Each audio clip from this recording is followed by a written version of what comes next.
Hello lovely muffins, welcome to Pagan Perspective. I'm Tara, your Tuesday Subsea Coast, and this week's topic is on astrology and void-of-course moons.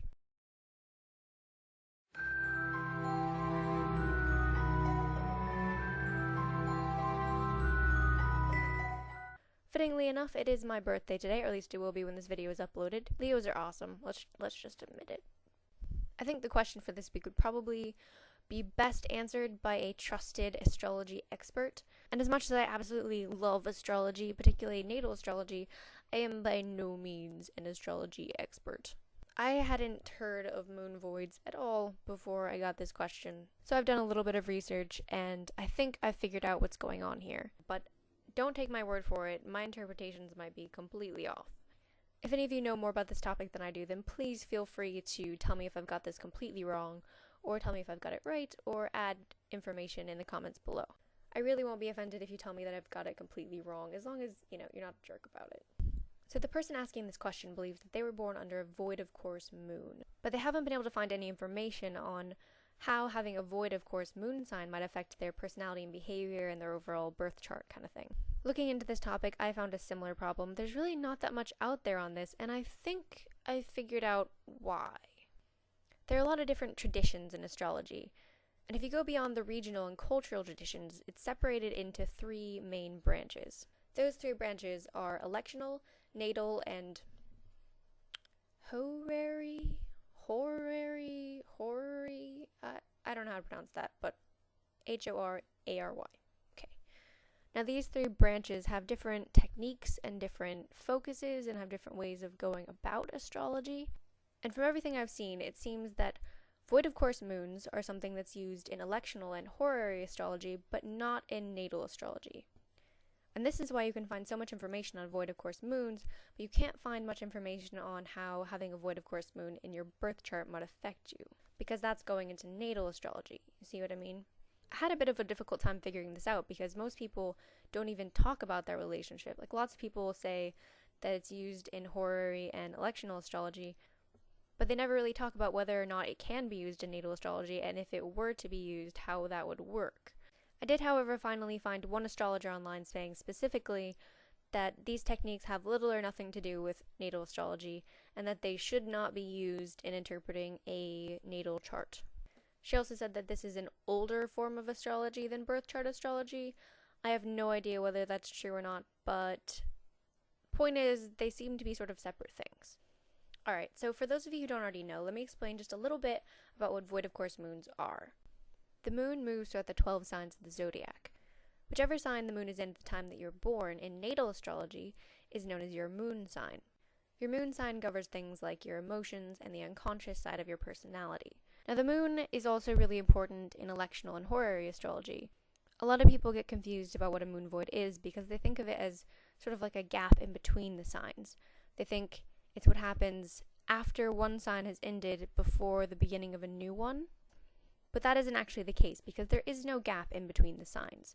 You're either in one sign or you're in the other. So a moon void still occurs under one particular moon sign. So here's how this works.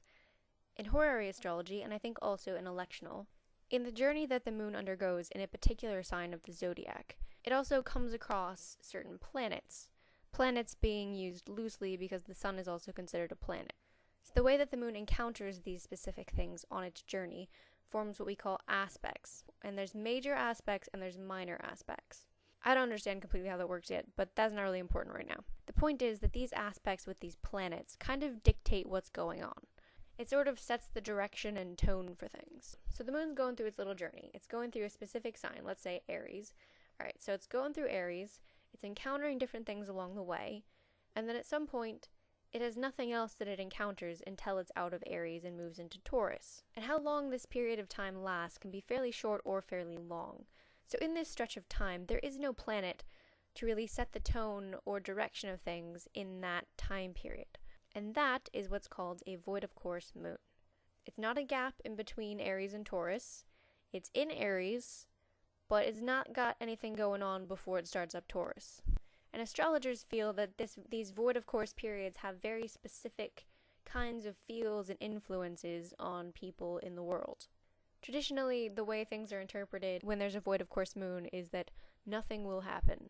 Basically, things will tend to sort of stay their course. If you want to know some sort of big event will happen to you during this time period, astrologers' answer is generally no. Nothing will come of it, and that can be a bad thing or a good thing, depending on what it is and how it works for you. Some people explain void of course moon by saying that the moon has this story that it's telling as it goes through each of the signs of the zodiac. Each of these planetary aspects sort of dictate what's going on in the story, and then it finishes the story, and the void of course is the pause between when it finishes its story and when it starts up a new story with the next sign. I've sort of made up my own metaphor for explaining how it works, which is a physics metaphor, because, physics always makes things less complicated and easier to understand. Not really, but oh well. So you know that there's the idea that an object in motion stays in motion and maintains the same velocity unless acted upon by an external force, right? Okay. So think about it like this. The moon is sent off in motion through a specific sign, right? As it's moving through the sign, it encounters the planets, which exert a force upon its course in some way. So after it encounters the last of these external forces, it pretty much just keeps its trajectory until it encounters the next sign, which sort of throws it off in motion in a new direction. So keeping to this metaphor, things within moon voids kind of keep their trajectory. Generally, your everyday life and routine sort of stays the same, and any sort of big course changes that you attempt or expect don't really happen.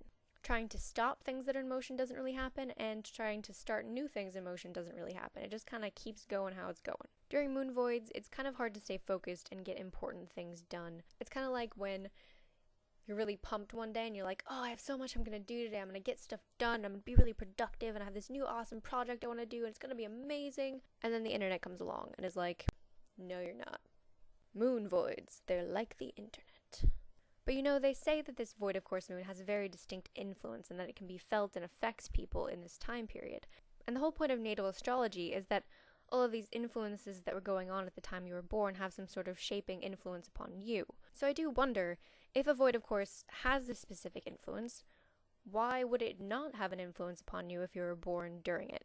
And maybe you can find some astrologers out there who do use a void of course in birth charts, and that would be really interesting to hear how they do that exactly.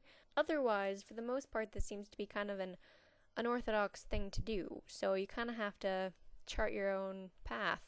You'll have to look at all the different ways that a void of course tends to influence people, and then figure out how that could work within the context of a moon sign and its influence upon a person.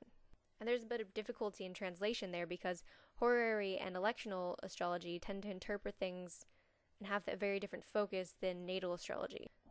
Like, if you take the idea that nothing will happen and then apply that to your emotional life, it would be like, what would that even really mean? Like, would that mean you would never have emotions, or are you just always in, like, a neutral emotional space? I think that would be kind of a silly way of interpreting it, and I don't think that makes any sense. I did find one astrologer who had a single sentence to say about this, and she said that people who are born when the moon is void of course tend to feel misunderstood and try to hide their emotions. And that could sort of make sense, but I don't know about you, I find that brief description kind of unsatisfactory. I will include links to my sources and anyone I find particularly interesting or helpful on this topic in the description below. I'm not vouching for whether they are good sources, but I do think that they're worth looking at. If you look at the emotional aspect of what a lot of astrologers bring up when they talk about how people feel during moon voids, then you think about this affecting your permanent emotional construct, can look pretty bad. To explain what I mean, let me give you a list of some of the things astrologers say you could feel during a moon void, okay? I'm going to read this like it's a list of medical side effects, because why not, right? Potential moon void side effects include fatigue, confusion, paranoia, free-floating anxiety, feeling disconnected, scattered, lost, and directionless, having bad judgment, plans don't go well, and it's hard to get anything done. So you see why someone looking at these sort of things and then thinking that this is some indicator of their emotional life in general might be a little bit freaked out or intimidated, or be like, wow, my life is supposed to be an emotional hell. Interesting. Or like, wow, I'm basically just never going to get anything accomplished in my entire life. But I don't think that it has to be that way, or that that's necessarily the best way of interpreting this. I think the thing that's most important to remember about void of course periods is that they're not necessarily negative time periods. There's things that go and work well in that time period, and there's things that don't so much. They go differently for everyone, and different people with different personalities react to them differently. These periods of time can be really enjoyable and positive. So the question is, what's the difference between the people who have really enjoyable, stress-free experiences of the void-of-course moon and the people who feel paranoia and anxiety and frustration and stress?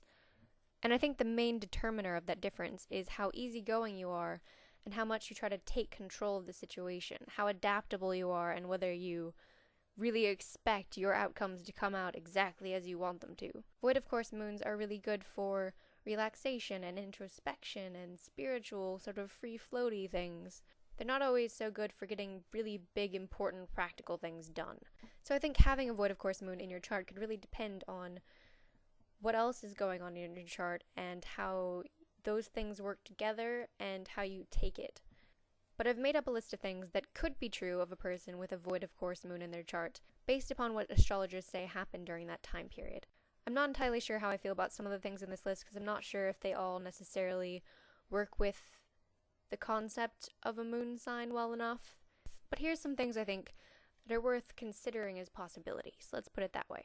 So this might end up being a spacey sort of person, kind of head in their clouds, very daydreamy, likes downtime in calm, relaxed environments and casual fun.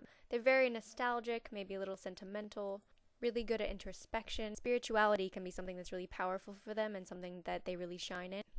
They might tend to have a bad memory for things, perhaps easily distracted, not so great at focusing, and kind of have a hard time staying on task when it comes to important or practical things. Might feel kind of disconnected from practical life and things that other people feel are important, while nonetheless having a very easy time connecting to more spiritual experiences of things. People like this might be really good at creative sorts of things and find themselves really easily inspired, but they might be the sort of person that have a hard time actually finishing anything.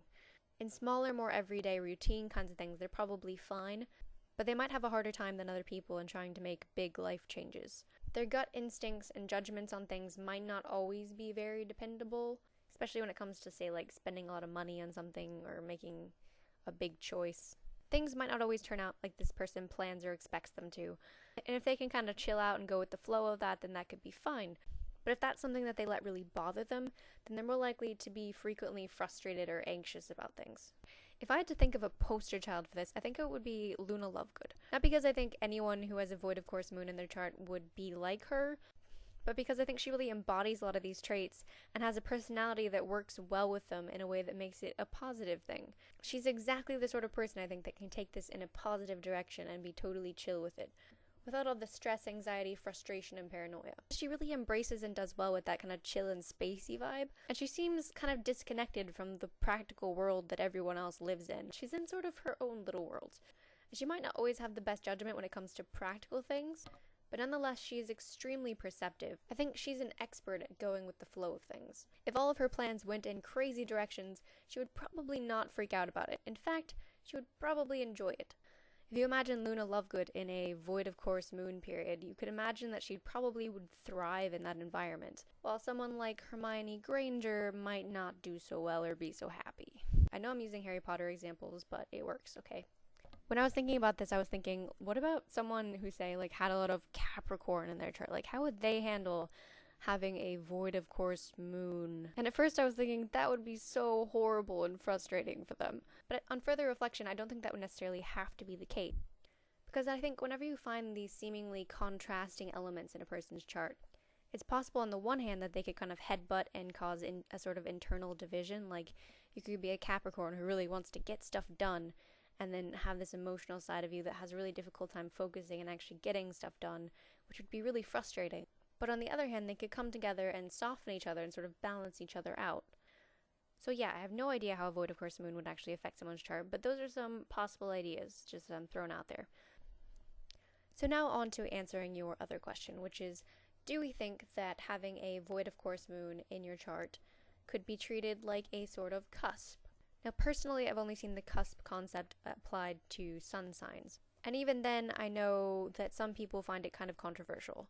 I think there are some people who are very adamant that no, you are either one sign or the other, and there is no cusp. But the cusp idea is that, say if you were born on the very last day of a certain sign, you are still that sign, obviously, but that the sign that's coming up the next day is still present enough to have an influence upon you. So I did mention before that today is my birthday, and today is the very first day of Leo. So I am a cusp myself. And personally, I'm a really big fan of the idea of cusps, because I've always been fascinated by the fact that being a Cancer Leo cusp means that I am both the sun and the moon, and fire and water, which is awesome.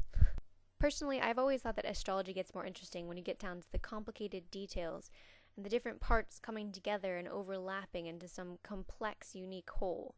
So the more unique and complicated and multifaceted you get, the more I'm intrigued. So personally, I kind of like the idea of applying the cusp concept to all of the different parts of your chart wherever it applies. Whether a moon void works as a sort of cusp, I don't know. I could see why it would make sense because it occurs at the very end of the sign, but at the same time, bringing the void of moon concept in seems to go against that because it sort of has a logic of its own that doesn't appear to work like a cusp. Nonetheless, it is possible that you can have the whole concept of the way void of moon works, and then have the fact that that exists within a specific sign coloring that, and then also perhaps have some influences from the upcoming sign. It would get really complicated, but you could do it. Whether that would be accurate or not, I have no idea, but you could try it. In the links below, I will include someone who goes through all the signs and talks briefly about how a void of moon within that particular sign is colored by that sign.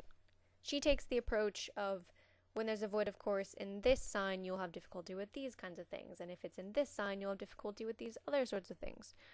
That could be interesting in figuring out how your particular moon sign and being void of course can work together. If you were taking it from that point of view, you might think, oh, well, if I was born under this sign, under void of course moon, then I might have difficulty emotionally with these kind of things.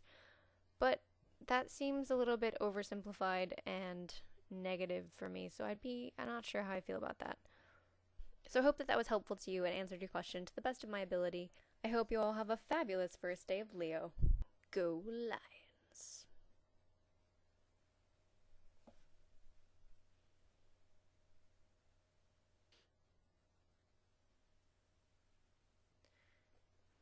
Yes, hello.